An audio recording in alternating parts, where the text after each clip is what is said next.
തൊണ്ടിമുതൽ കേസിൽ മുൻ മന്ത്രിയും MLA-യുമായ ആന്റണി രാജു കുറ്റക്കാരനെന്ന് കോടതി കണ്ടെത്തിയിരിക്കുന്നു. ഉപഹർജിയിൽ അന്തിമ തീരുമാനം അല്പസമയത്തിനകം അറിയിക്കും.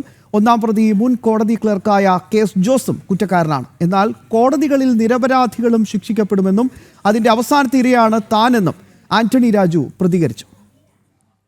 വിശദാംശങ്ങൾ നോക്കാം. ആദ്യം നമുക്കൊപ്പം ചേരുന്നത് പ്രശാന്ത് ശങ്കരമംഗലത്താണ്. പ്രശാന്ത്, ഏറ്റവും പ്രധാനപ്പെട്ട അപ്ഡേറ്റ്, ഈ നിമിഷം നമുക്ക് പ്രതീക്ഷിക്കാവുന്ന പ്രധാനപ്പെട്ട അപ്ഡേറ്റ്സ് എന്തൊക്കെയായിരിക്കും?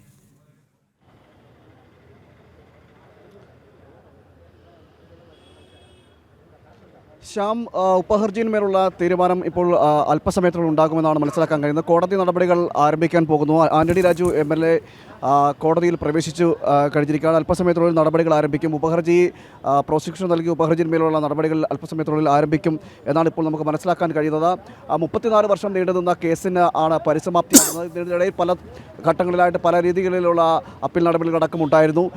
അങ്ങനെയുള്ള നടപടികൾക്ക് ശേഷം 34 വർഷമാണ് ഈ കേസുമായി ബന്ധപ്പെട്ട് നീണ്ടു നിൽക്കുന്നത്. അതിൻ്റെ നടപടിക്രമങ്ങൾക്ക് അവസാനമാണ് ഇപ്പോൾ മുൻ മന്ത്രി കൂടിയായിട്ടുള്ള ഇടതുപക്ഷ നേതാവും മുൻ മന്ത്രി കൂടിയായിട്ടുള്ള ആന്റണി രാജുവിനെ കുറ്റക്കാരനെന്ന നിലയിൽ കണ്ടെത്തിയിരിക്കുന്നത്. കോടതി തന്നെ കണ്ടെത്തിയിരിക്കുന്ന ഒരു സാഹചര്യമുണ്ട്. 2 വർഷം മുതൽ ജീവപര്യന്തം ലഭിക്കാവുന്ന കുറ്റകൃത്യം ആണ് ചെയ്തതെന്നടക്കമുള്ള കാര്യങ്ങൾ നിരീക്ഷിച്ചുവെന്നാണ് മനസ്സിലാക്കാൻ കഴിയുന്നത്. അതോടൊപ്പം തന്നെ ഈ ആന്റണി രാജുവിന് ഈ കുറ്റം ചെയ്തു എന്നടക്കമുള്ള കാര്യങ്ങൾ തെളിവായി ലഭിക്കുന്ന ഒരു സാഹചര്യമൊക്കെ ഉണ്ടായിരുന്നു. എന്തായാലും ഈ കേസുമായി ബന്ധപ്പെട്ട അന്തിമഘട്ടത്തിലേക്ക് നീങ്ങുകയാണ്. പ്രോസിക്യൂഷൻ കോടതി സമീപിക്കുകയും ഈ മുതിർന്ന കോടതിയിലേക്ക് വിധി പറയാൻ മാറ്റണമെന്നൊരു അപേക്ഷ നൽകുകയും ചെയ്തു. അതിന്മേലുള്ള ഉപഹർജി നൽകുകയും ചെയ്തു. അതിന്മേലുള്ള വിധിയാണ് ഇനിയിപ്പോൾ അല്പസമയത്തിനുള്ളിൽ ഉണ്ടാകാൻ പോകുന്നത്. കോടതി നടപടികളുടൻ തന്നെ ആരംഭിക്കും. 2.5 മണിക്ക് കോടതി നടപടികൾ ആരംഭിക്കുമെന്നാണ് അറിയിച്ചത്.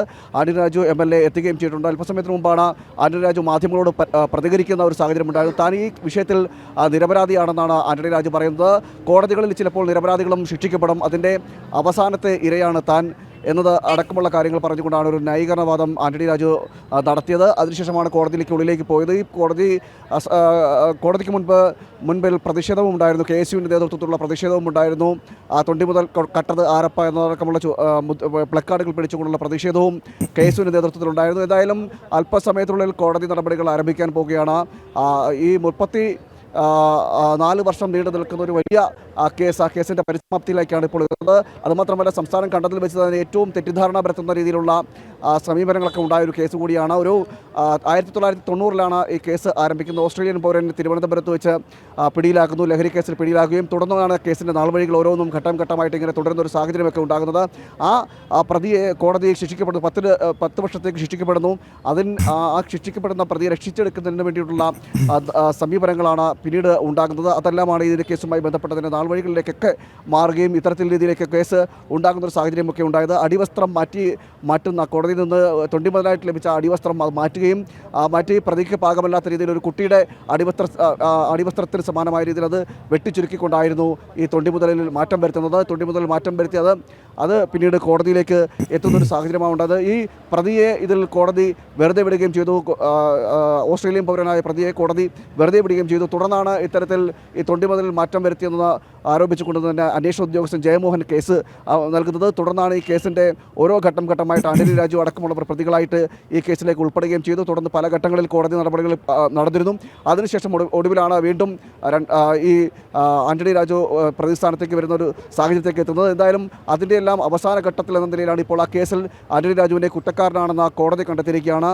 മജിസ്ട്രേറ്റ് കോടതി കണ്ടെത്തിയിരിക്കുകയാണ്. ഇനി തുടർ നടപടികൾ വീണ്ടും കണ്ടെത്തിയതിനു ശേഷം കേസിൽ 2 വർഷം മുതൽ 12 വർഷം വരെ, അതായത് ജീവപര്യന്തം വരെ ലഭിച്ചേക്കാവുന്ന കുറ്റകൃത്യങ്ങളാണ് നടത്തിയത്. തെളിവ് നശിപ്പിക്കലടക്കമുള്ള കുറ്റകൃത്യങ്ങൾ നടത്തിയെന്ന് കോടതി കണ്ടെത്തുകയും ചെയ്തു. പ്രോസിക്യൂഷൻ നിലവിൽ പറയുന്നത് ഈ ഉയർന്ന കോടതിയിലേക്ക് നൽകണം, അതായത് വിധി പറയാനായിട്ട് ഉയർന്ന CJM കോടതിയിലേക്ക് മാറ്റണമെന്നൊരു കാര്യം കോടതി പറഞ്ഞു. ആ ഉപഹർജി ഇപ്പോൾ അല്പസമയത്തുള്ളിൽ പരിഗണിക്കുന്നതിൻ്റെ അടിസ്ഥാനത്തിലായിരിക്കും തുടർന്ന് എന്തായാലും ആന്റണി രാജുവിൻ്റെ ഭാവി എന്നതടക്കമുള്ള കാര്യങ്ങളിലേക്ക് എത്തിച്ചേരുക. എന്തായാലും ഇത് നിയമസഭാ സാമാജികൻ എന്ന നിലയിലേക്കുള്ള ഒരു സാമാജികനായിരുന്നു കൊണ്ട് തന്നെയാണ് സാമാജികൻ കൂടിയാണ്, അതോടൊപ്പം തന്നെ അഭിഭാഷകൻ കൂടിയാണ് ആന്റണി രാജു. അതുകൊണ്ട് തന്നെ ഇത്തരത്തിൽ നിയമം പാലനം നടത്താൻ ഉത്തരവാദിത്തപ്പെട്ട ഒരാളുടെ ഭാഗത്തു നിന്നാണ് ഇത്രയും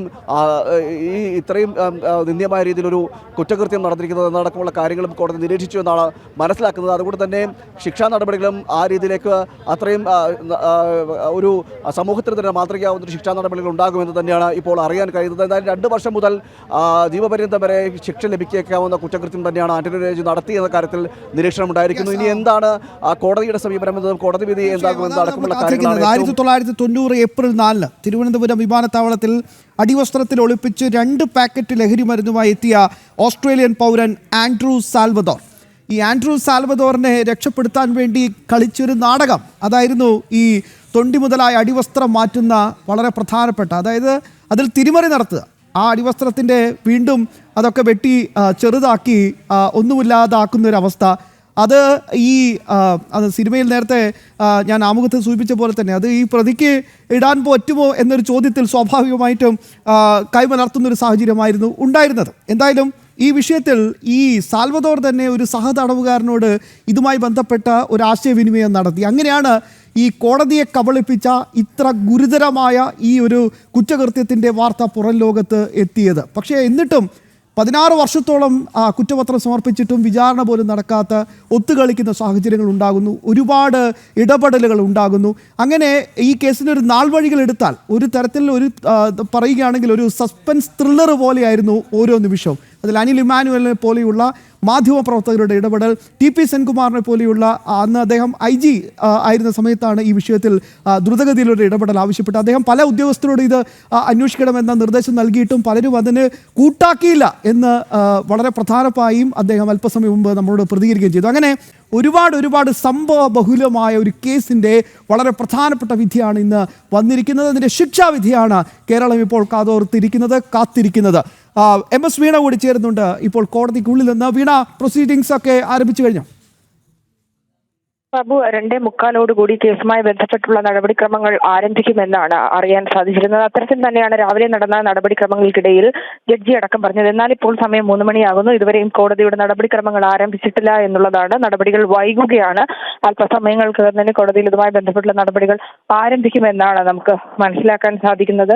ഈ കേസുമായി ബന്ധപ്പെട്ടുള്ള തൊണ്ടി മുതൽ നശിപ്പിക്കൽ കേസുമായി ബന്ധപ്പെട്ടുള്ള ഒരു വിധി കോടതിയുടെ ഭാഗത്തുനിന്ന് ഉണ്ടാകുമെന്നാണ് നമുക്ക് മനസ്സിലാക്കാൻ സാധിക്കുന്നത്. ഇതിൽ 2 സാധ്യതകളാണുള്ളത്. ഒന്ന്, ഇതുമായി ബന്ധപ്പെട്ട്, അതായത് ശിക്ഷ വിധിക്കുന്നതുമായി ബന്ധപ്പെട്ട് 409 വകുപ്പ് പ്രകാരം കുറ്റക്കാരനാണെന്ന് കോടതി കണ്ടെത്തിയിട്ടുണ്ട്. അതിനാൽ തന്നെ ആ വകുപ്പ് പ്രകാരം 10 മുതൽ 14 വർഷം വരെ ശിക്ഷ ലഭിക്കാവുന്നതാണ്. അത്തരത്തിൽ കോടതിക്ക് ആ കാലയളവിലുള്ള ശിക്ഷ വിധിക്കുന്നതിൽ കോടതിക്ക് പരിമിതികളുണ്ട്. ആ പരിമിതികൾ നിലനിൽക്കുന്നതിനാൽ മേൽക്കോടതി ഈ ശിക്ഷ വിധിക്കുന്നതിന് തരത്തിലുള്ള നടപടിക്രമങ്ങളിലേക്ക് ഈ കോടതി റിപ്പോർട്ട് അയക്കണമെന്നും അതിനുള്ള അനുമതി നൽകണമെന്നും കൂടി പ്രോസിക്യൂഷൻ കോടതിക്ക് ഒരു അപേക്ഷ നൽകിയിട്ടുണ്ട്. ആ അപേക്ഷയിലും ഒരു അന്തിമ തീരുമാനം ഇപ്പോൾ ഉണ്ടാകുമെന്നാണ് നമുക്ക് മനസ്സിലാക്കാൻ സാധിക്കുന്നത്. അത്തരത്തിൽ പൂർണ്ണമായും മേൽക്കോടതി ഇതുമായി ബന്ധപ്പെട്ട് ശിക്ഷ വിധിക്കുകയാണെങ്കിൽ തിരുവനന്തപുരം CJM കോടതിയായിരിക്കും ഈ കേസുമായി ബന്ധപ്പെട്ടുള്ള ശിക്ഷാവിധി വിധിക്കാനുള്ളത്. എങ്കിൽ ഈ ശിക്ഷ വിധിക്കുന്നതുമായി ബന്ധപ്പെട്ട് ഇനിയും വൈകാനുള്ള സാധ്യതയുണ്ട്. മറ്റൊരു സാധ്യത, ഇതുമായി ബന്ധപ്പെട്ട് ഇപ്പോൾ കേസ് പരിഗണിച്ചുകൊണ്ടിരിക്കുന്ന നെടുമങ്ങാട് 1ാം മജിസ്ട്രേറ്റ് കോടതി തന്നെ ഇതുമായി ബന്ധപ്പെട്ട് ശിക്ഷ വിധിക്കുകയാണെങ്കിൽ 3 വർഷം വരെ തടവ് ലഭിക്കാവുന്ന ശിക്ഷകളായിരിക്കാം ലഭിക്കുക. അത്തരത്തിലുള്ള സാധ്യത കൂടി നിലനിൽക്കുന്നുണ്ട്. എന്തായാലും അല്പസമയങ്ങൾക്കും തന്നെ കോടതിയുടെ ഭാഗത്തുനിന്ന് ഇതുമായി ബന്ധപ്പെട്ടുള്ള ഉത്തരവുണ്ടാകും. കോടതി കൃത്യമായി കുറ്റക്കാരനാണെന്ന് കണ്ടെത്തിയിട്ടുണ്ട്. ഒപ്പം തന്നെ ഇതുമായി ബന്ധപ്പെട്ട 6 വകുപ്പുകൾ കൂടി തെളിഞ്ഞിട്ടുണ്ട് എന്നുള്ളതാണ്. ഗൂഢാലോചന, തെളിവ് നശിപ്പിക്കൽ, കള്ളത്തെളിവുണ്ടാക്കൽ, വ്യാജരേഖ ചമക്കൽ, സർക്കാർ ഉദ്യോഗസ്ഥന്റെ വിശ്വാസവഞ്ചന, ഇത്തരത്തിലുള്ള ഗുരുതരമായിട്ടുള്ള വകുപ്പുകൾ തെളിഞ്ഞിട്ടുണ്ട്. അതിൽ ഏറ്റവും എടുത്തു പറയേണ്ട പ്രധാന വകുപ്പ് 409 ആ വകുപ്പ് പ്രകാരമായിരിക്കാം ശിക്ഷാവിധിയുടെ കാലാവധിയെ സംബന്ധിച്ചുള്ള ഒരു കാഠിന്യത്തിലേക്ക് കോടതി കടക്കുക. അത് സംബന്ധിച്ചുള്ള ഒരു വിധി ഉടൻ ഉണ്ടാകുമെന്നാണ് നമുക്ക് അറിയാൻ സാധിക്കുന്നത്. വീണ, ദയവായി തുടരുക. നമുക്ക് പ്രൊസീഡിങ്സ് വളരെ വേഗത്തിൽ തന്നെ നമ്മുടെ പ്രിയപ്പെട്ട പ്രേക്ഷകരിലേക്ക് എത്തിക്കേണ്ടതുണ്ട്. ഗൂഢാലോചനയും തെളിവ് നശിപ്പിക്കലും ഉൾപ്പെടെ 6 വകുപ്പുകളിൽ പ്രതികൾ കുറ്റക്കാരാണ് എന്നാണ് ഇതിൽ ഏറ്റവും പ്രധാനമായ ഒരു കണ്ടെത്തൽ. IPC 409, 409, 34 എന്നീ വകുപ്പുകളാണ് ഏറ്റവും പ്രധാനം. 409 വകുപ്പ് പ്രകാരം സർക്കാർ ഉദ്യോഗസ്ഥരുടെ വിശ്വാസവഞ്ചനയ്ക്ക് കുറ്റക്കാരായാൽ, പ്രിയപ്പെട്ട പ്രേക്ഷകർ ശ്രദ്ധിക്കുക, സർക്കാർ ഉദ്യോഗസ്ഥരുടെ വിശ്വാസവഞ്ചനയ്ക്ക് കുറ്റക്കാരനായാൽ 10 വർഷം മുതൽ ജീവപര്യന്തം വരെ തടവ് ശിക്ഷ ലഭിക്കാവുന്ന വളരെ ഗുരുതരമായൊരു കുറ്റകൃത്യമാണ്. അത് മാത്രമല്ല, ഇതോടെ 2 പ്രതികൾക്കും ഒരേ ശിക്ഷ തന്നെ ലഭിക്കാനുള്ള സാഹചര്യം കൂടിയാണ് തെളിഞ്ഞിരിക്കുന്നത്. ഇതിന് പുറമെ IPC 120B ഗൂഢാലോചന കുറ്റകൃത്യം, എനിക്ക് തോന്നുന്നു, ഞാൻ മനസ്സിലാക്കുന്നത് ബഹുമാനപ്പെട്ട ഹൈക്കോടതിയുടെ നിർദ്ദേശപ്രകാരമാണ് ഈ വകുപ്പ് കൂടി കൂട്ടിച്ചേർത്തിരിക്കുന്നത്. 201 തുടങ്ങിയ വകുപ്പുകളും നിലനിൽക്കുന്നുണ്ട്. അതേസമയം 420, 317, 468 വകുപ്പുകൾ കോടതി ഒഴിവാക്കിയിട്ടുണ്ട്. ഐസൻ ജോസ് കൂടി ചേർന്ന വിശദാംശങ്ങൾ കൃത്യമായി നൽകാനായി. ഐസൻ, വളരെ ഗൗരവമായ ഒരു പക്ഷേ കേരള ചരിത്രത്തിൽ തന്നെ ഇത്തരത്തിലുള്ളൊരു കേസ് ഉണ്ടാവില്ല. ഞാൻ നേരത്തെ തന്നെ ഉപയോഗിച്ച ആ ഒരു സിനിമാ കഥ പോലെ, ഒരു സസ്പെൻസ് ത്രില്ലർ പോലെയാണ്, സംഭവ ബഹുലമായൊരു കേസിൻ്റെ വിധിയാണ് അല്പസമയത്തിന് മുമ്പ് വന്നത്. ഇനി കുറ്റം, തീർച്ചയായും ശിക്ഷ എന്താണ് എന്നറിയാനുള്ള കാത്തിരിപ്പാണ്. ഐസൻ. തീർച്ചയായും ഇപ്പോൾ ശിക്ഷ വിധിക്കാൻ പോകുന്ന വകുപ്പുകൾ എന്ന് പറയുന്നത് തീർച്ചയായും നമുക്കിപ്പോൾ മനസ്സിലാക്കാൻ സാധിക്കുന്നത് വഞ്ചന, തെളിവ് നശിപ്പിക്കൽ, അതുപോലെ തന്നെ ഗൂഢാലോചന, ഈ 3 വിഷയങ്ങളിലായിരിക്കും. ഈ വഞ്ചനയും ഗൂഢാലോചനയും തെളിവ് നശിപ്പിക്കലും കൃത്യമായി തെളിഞ്ഞിട്ടുണ്ട് എന്നാണ് മനസ്സിലാക്കാൻ സാധിക്കുന്നത്. അതുപോലെ തന്നെ വ്യാജ തെളിവുണ്ടാക്കൽ, അതായത് നേരത്തെ നമ്മൾ മനസ്സിലാക്കിയതുപോലെ ഈ പറഞ്ഞ പ്രത്യേക അടിവസ്ത്രം എന്ന് പറയുന്നത് ആ ഓസ്ട്രേലിയൻ പൗരനെ സൂട്ടായ രീതിയിലുണ്ടായിരുന്ന ഒരു അടിവസ്ത്രമല്ല, അത് കണ്ടെടുത്തത് വ്യാജമായ തൊണ്ടിയാണ് എന്ന് വരുത്തി തീർക്കുന്നതിന് വേണ്ടി ഈ തൊണ്ടി മുതൽ സൂക്ഷിച്ച ആ ഓഫീസിലെ അല്ലെങ്കിൽ കോടതിയുടെ ഓഫീസിലെ സ്റ്റോറിൽ നിന്നും അത് എടുത്ത് അത് കൃത്യമായി ചെറുതാക്കി ആ തെളിവിൻ്റെ സ്വഭാവം തന്നെ ഇല്ലാതാക്കി എന്നതാണ് വലിയ ഗുരുതരമായൊരു കുറ്റമായി വന്നിരിക്കുന്നത്. മാത്രമല്ല, ഈ സർക്കാർ ഉദ്യോഗസ്ഥൻ്റെ വിശ്വാസവഞ്ചന എന്ന് പറയുന്ന ഒരു വകുപ്പ് എന്ന് പറയുന്നത് നീതിന്യായ നടത്തിപ്പിൻ്റെയും അതുപോലെ തന്നെ നിയമവാഴ്ചയുടെ എല്ലാം ഉത്തരവാദിത്വമാണ് സർക്കാരിനുള്ളത്. അത്തരം ഉത്തരവാദിത്വം നിർവഹിക്കുന്നതിൽ സർക്കാരിൻ്റെ ഭാഗത്തു നിന്നുണ്ടാകുന്ന നടപടികളുടെ ഭാഗമായി നിയോഗിക്കപ്പെടുന്ന ഒരു വ്യക്തി ആ വിശ്വസ്തത പുലർത്താതിരിക്കുന്ന ഒരു സാഹചര്യം ഉണ്ടാകുമ്പോഴാണ് നീതിന്യായ വ്യവസ്ഥ തന്നെ അല്ലെങ്കിൽ നിയമവാഴ്ച തന്നെ തകർന്നു പോകുന്നത് ഒരു സാഹചര്യമുണ്ടാവും. അത്തരം ഒരു സാഹചര്യത്തിൽ കുറ്റക്കാരനെന്ന് കാണുന്ന ഉദ്യോഗസ്ഥനെയാണ് സർക്കാർ ഉദ്യോഗസ്ഥൻ്റെ വിശ്വാസവഞ്ചന എന്ന വകുപ്പുമായി കണക്കാക്കുന്നത്. അത്തരത്തിൽ സർക്കാർ ഉദ്യോഗസ്ഥൻ്റെ വിശ്വാസവഞ്ചന എസ്റ്റാബ്ലിഷ് ചെയ്യപ്പെടുകയാണെങ്കിൽ തീർച്ചയായും 10 വർഷത്തിന് മീതെ, സെഷൻസ് ഒഫൻസായി 10 വർഷത്തിന് മീതെ ശിക്ഷ വിധിക്കപ്പെടാനുള്ളൊരു സാഹചര്യമുണ്ടാകും. ആ ഒരു സാഹചര്യം കണക്കാക്കിക്കൊണ്ട് തന്നെയാണ് കേസ് ഇപ്പോൾ മറ്റ് കോടതിയിലേക്ക്, സെഷൻസ് കോടതിയിലേക്ക് മാറ്റണമെന്ന ഒരു ആവശ്യം മുന്നോട്ട് വെച്ചിരിക്കുന്നത് പ്രോസിക്യൂഷൻ എന്നാണ് മനസ്സിലാക്കാൻ സാധിക്കുന്നത്. നിലവിലെ സാഹചര്യത്തിൽ നമുക്ക് നേരത്തെ അറിയാവുന്നതാണ്, ഈ തെളിവുകൾ, അതായത് ഒരു കുറ്റകൃത്യത്തിൽ തൊണ്ടിയും സാഹചര്യ തെളിവുകളും അതുപോലെ തന്നെ മൊഴികളുമാണ് കൃത്യമായി തെളിവുകളാവുക. ഈ തൊണ്ടിയിലും അതുപോലെ തന്നെ സാഹചര്യ തെളിവുകളിലും നടത്തുന്ന ശാസ്ത്രീയ പരിശോധന ഉൾപ്പെടെ ഇക്കാര്യത്തിൽ വളരെ നിർണായകമാവുകയും ചെയ്യും. ഈ തൊണ്ടി മാറ്റി എന്നതാണ് ഇപ്പോൾ ഒരു കേസായി വന്നിരിക്കുന്നത്. നമുക്കറിയാവുന്നതാണ്, തൊണ്ടിയുടെ ചുമതലയുള്ള ക്ലർക്കാണ് ഇതിനു വേണ്ടി കൂട്ടുനിന്നത്. ഈ തൊണ്ടി പുറത്തെടുത്ത് അല്ലെങ്കിൽ ഈ സീൽ വെച്ച കവറിൽ നിന്നും, തൊണ്ടിക്ക് ഹാജരാക്കിയ കവറിൽ നിന്നും അത് പുറത്തെടുത്ത് അതിൻ്റെ അളവുകളിൽ വ്യത്യാസം വരുത്തുന്നതിനെ മുറിച്ച് അത് ചെറുതാക്കുന്ന ഒരു നീക്കമാണ് നടത്തിയത്. സ്വാഭാവികമായും അത് തെളിവ് നശിപ്പിക്കുകയാണ് ചെയ്തതെന്നാണ് മനസ്സിലാക്കാൻ സാധിക്കുന്നത്. അത്തരത്തിൽ തെളിവ് നശിപ്പിക്കുന്ന ഒരു സാധ്യത, തെളിവ് നശിപ്പിക്കൽ വളരെ കൃത്യമായി ഉണ്ടാവുകയും വ്യാജ തെളിവുകൾ ഉണ്ടാക്കുകയും വ്യാജരേഖ ഉണ്ടാക്കുകയും നമുക്കറിയാവുന്നതാണ്.